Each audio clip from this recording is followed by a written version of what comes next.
ये बिहार में लालू पुत्र ने कहा है कि हमारी सरकार आएगी, हम पूर्ण रूप से पूरा प्राइवेट कंपनी में आरक्षण लागू कर देंगे।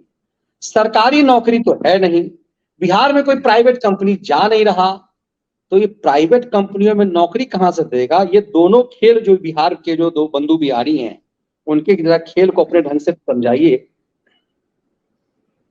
नहीं मनीष जी, इसको पहले अपने घर में अपनी पार्टी में आरक्षण लागू करना चाहिए। इसको अपने पार्टी में आरक्षण लागू करना चाहिए।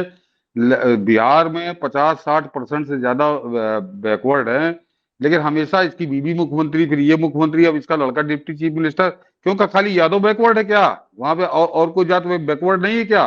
तो ये अपनी पार्टी में अध्यक्ष जब से पार्टी बनी तब से केवल इसी के लड़के बच्चे, इसकी बीवी, तो ये पहले उसमें लागू कर। मनीष जी, ये कुछ नहीं है, ये इस तरह की बातें करके लोगों को भड़का के, जरा सोचिए कि ये जैसे कह रहा, हालांकि बिल्ली के भाग से सीका नहीं टूटेगा। नरेंद्र मोदी कल घोषणा कर चुके हैं इन लोगों को 1000 साल की सजा और सुना चुके, तो इनको 1000 साल इनके जैसे लोगों को, ये जिएगा तो ये भी नहीं 1000 साल, 1000 साल इनके जैसे लोगों को मैदान के बाहर रहना है। ये देश का मूड हो चुका है। लेकिन मनीष जी, इनकी साजिश समझिए कि ये कौन कौन सा प्राइवेट सेक्टर लागू कर देगा। ज्यादा अगर तुम सरकार में होगे, तुम ज्यादा जोर डालोगे, तो वो अपना बोरिया बिस्तर समेटेंगे, वो चले जाएंगे। जैसे बिहार में आपने बिल्कुल सही कहा कि इसी तरह की जाएंगे तब तो वहां से हटेंगे सर। कोई जाने की हिम्मत तो कर नहीं रहा है, पहले जाएंगे तब तो हटेंगे वहां से। वही मैंने कहा कि इसी के कारण बिहार में आज तक कोई बड़ा इंडस्ट्री पहुंचे नहीं मनीष जी, कोई बड़ी इंडस्ट्री पहुंचे ही नहीं।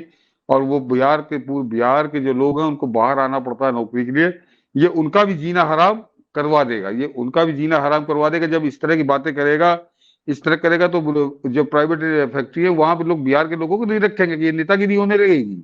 तो ये जो सोचिए, ये देश की अर्थव्यवस्था की रीढ़ तोड़ देने के लिए ये एक तरह से विदेशी दुश्मनों के एजेंडे को लागू कर रहा है आदमी।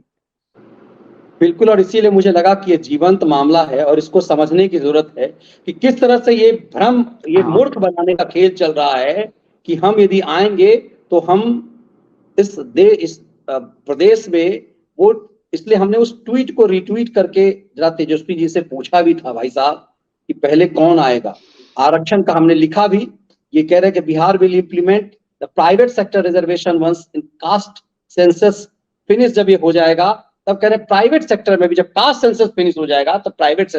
ये कैसा सपना कास्ट सेंसस का दिखा रहे हैं कि सुप्रीम कोर्ट कहीं रोक देगा तो हम कहेंगे हम तो इस प्राइवेट सेक्टर में मिलाते।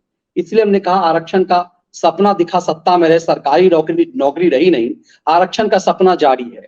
अब बेटा निजी कंपनी में आरक्षण का सपना दिखा रहे हैं। अरे भाई, पहले निजी कंपनी बिहार में आए तो कौन निजी कंपनी वाले बिहार में जा रहे हैं, कौन प्राइवेट सेक्टर वाले जा रहे हैं। तो ये समझ में आता है कि कैसे छला जाता है, कैसे मूर्ख बनाया जाता है, इसकी वानगी है।